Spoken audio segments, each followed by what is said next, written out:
Je m'appelle Marcos et je suis chauffeur de camion depuis près de 15 ans. Conduire sur des routes désertes et affronter des conditions adverses fait partie de ma routine. En 2017, j'ai vécu une expérience qui a changé ma perception de ces voyages solitaires. Je conduisais à travers le désert de Mojave, en Californie, en direction de l'Arizona. Cette nuit-là, je transportais une cargaison d'appareils électroménagers, bien que ce qui se trouvait dans mon camion était le cadet de mes soucis. Ce qui m'a vraiment marqué, c'était l'obscurité totale qui semblait tout envelopper autour de moi. Les phares de mon camion étaient faibles cette nuit-là. D'habitude, je ne le remarquais pas autant, mais sans autre voiture sur la route, la différence était flagrante. C'était comme si les phares étaient engloutis par l'immensité de la nuit, me laissant seulement une lumière pâle pour éclairer le chemin.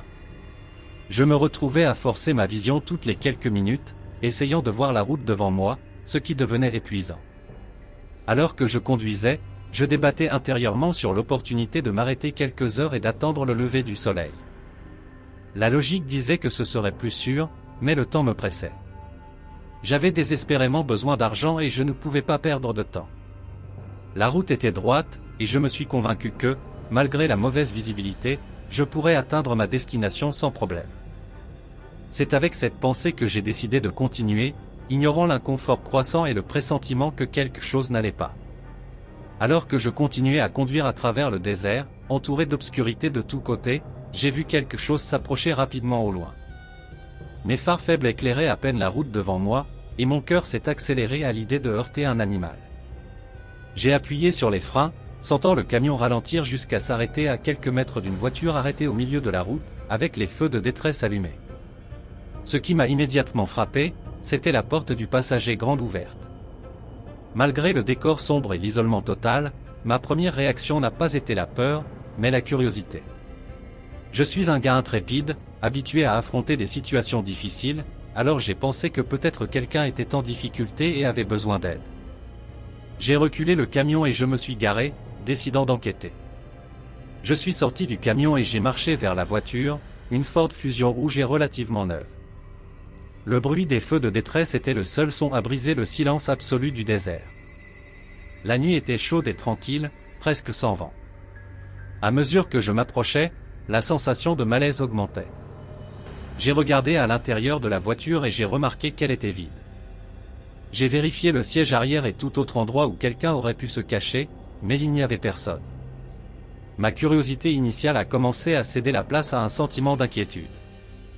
Je m'attendais à trouver quelqu'un ayant besoin d'aide, peut-être en train de faire une sieste dans un endroit étrange, mais la voiture vide m'a rendu nerveux. L'obscurité autour semblait plus oppressante, et la sensation que quelque chose n'allait pas ne faisait que s'intensifier.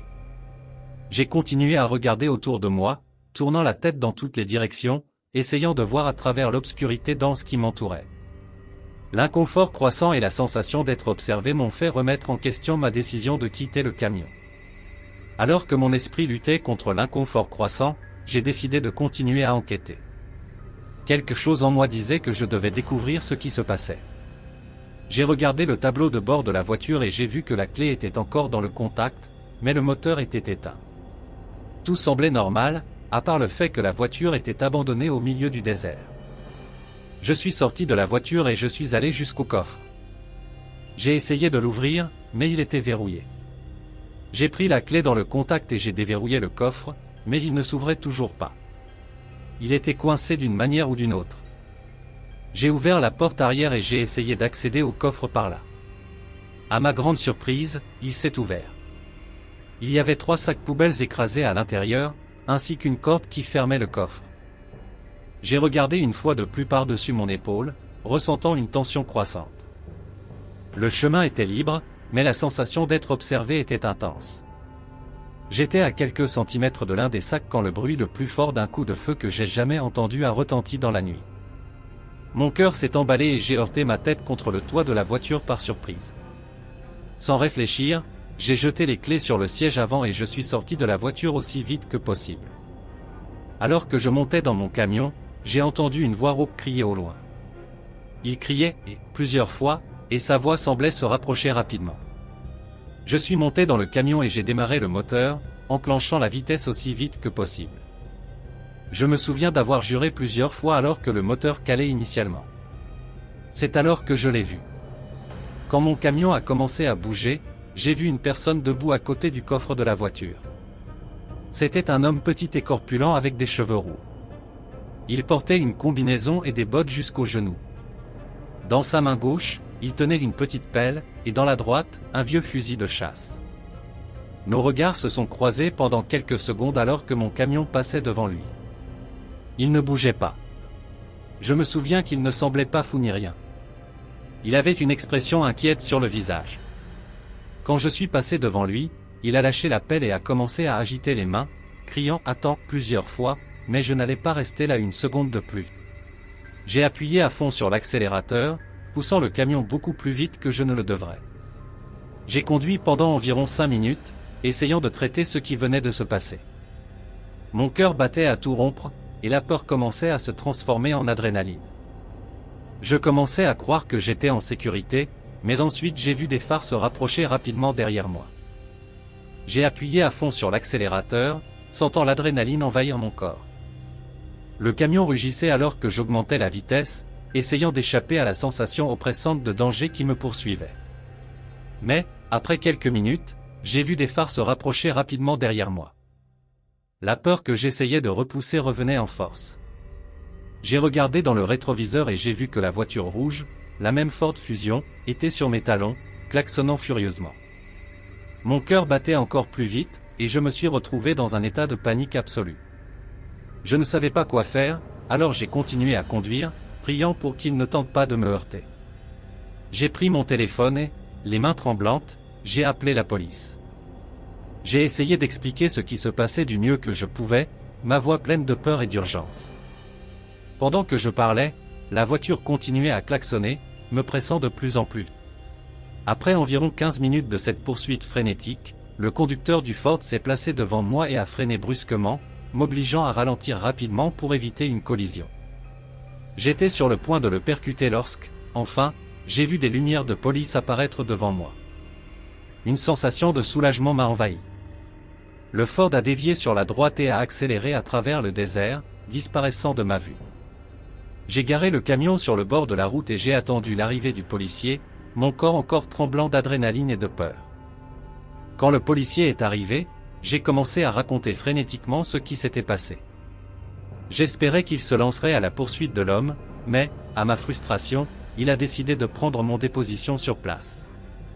J'ai dit au policier 2 fois qu'il pourrait attraper le gars s'il partait immédiatement, mais il m'a dit de ne pas m'inquiéter et qu'il ferait une recherche approfondie dès que les renforts arriveraient. Le policier m'a dit de partir, disant qu'il m'appellerait s'ils avaient une mise à jour. J'ai conduit jusqu'à la prochaine station-service, où je me suis arrêté pour essayer de me calmer. En attendant, je n'arrivais pas à chasser l'image de cet homme roux et corpulent de mon esprit. Je me souviens de ses yeux fixés dans les miens, de l'expression inquiète sur son visage alors qu'il criait « Attends ». Je n'ai jamais reçu d'appel de la police. Aucun de mes amis n'a une histoire aussi folle que celle-ci, et je l'ai racontée plus de fois que je ne peux compter.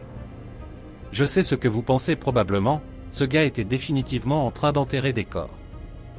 Cela n'explique pas pourquoi il avait une pelle si petite ou pourquoi il a essayé de me suivre. Les sacs dans le coffre étaient également trop petits pour cela, bien que certains de mes amis pensent qu'il pourrait avoir fait des démembrements. Pour ma santé mentale, j'aime penser qu'il enterrait un autre type d'animal, peut-être en mettant un chien malade hors de sa misère ou quelques serpents dangereux. Je n'ai vraiment aucune idée. Quoi qu'il en soit, je n'ai jamais été totalement à l'aise de conduire à travers les déserts la nuit après cette expérience. Après cette nuit-là, ma vie sur la route n'a plus jamais été la même. Chaque fois que je passais par un tronçon désert, surtout la nuit, cette sensation de vulnérabilité revenait en force. L'image de cet homme corpulent aux cheveux roux, debout à côté du coffre, me hantait constamment. Quelques semaines après l'incident, j'ai essayé de chercher des mises à jour sur l'affaire, mais je n'ai rien trouvé. Pas de nouvelles, aucune mention d'une enquête en cours. La sensation de frustration et d'impuissance était écrasante. C'était comme si cette nuit avait été juste un cauchemar dont je ne pouvais jamais me réveiller complètement. J'ai parlé avec plusieurs collègues chauffeurs de camions de ce qui s'était passé, espérant trouver un peu de réconfort ou une explication. Beaucoup avaient des histoires effrayantes, mais aucune aussi bizarre que la mienne. Certains ont suggéré que l'homme pouvait être impliqué dans des activités illégales, d'autres croyaient à des théories plus sinistres sur le contenu des sacs dans le coffre. Pour ma santé mentale, je préfère croire qu'il enterrait un animal, malgré les preuves indiquant quelque chose de plus troublant. Chaque fois que je passe par le désert de Mojave, je me souviens de cette nuit-là. L'obscurité oppressante, les phares faibles de mon camion, et la sensation constante d'être observé. J'évite autant que possible de conduire sur des tronçons désertés pendant la nuit, mais parfois c'est inévitable. Dans ces occasions, je garde mes sens en alerte et mon esprit éveillé, prêt à toute éventualité. Cet événement a également changé ma perspective sur l'aide aux étrangers sur la route. J'ai toujours été du genre à m'arrêter pour offrir mon aide, mais maintenant je suis beaucoup plus prudent. La sécurité passe en premier, et je réfléchis à 2 fois avant de quitter le camion dans une situation suspecte. En fin de compte, l'expérience m'a laissé une leçon précieuse, ne jamais sous-estimer ce qui peut se passer sur les routes désertes et solitaires. Le monde peut être un endroit étrange et dangereux, et parfois, il vaut mieux continuer son chemin et laisser certains mystères sans réponse. Mon histoire peut sembler exagérée pour certains, mais je garantis que tout s'est passé exactement comme je l'ai décrit. Et tandis que je continue ma vie de chauffeur de camion, je porte avec moi le souvenir de cette nuit troublante, un rappel constant que, dans l'immensité du désert, l'obscurité peut cacher les secrets les plus terrifiants.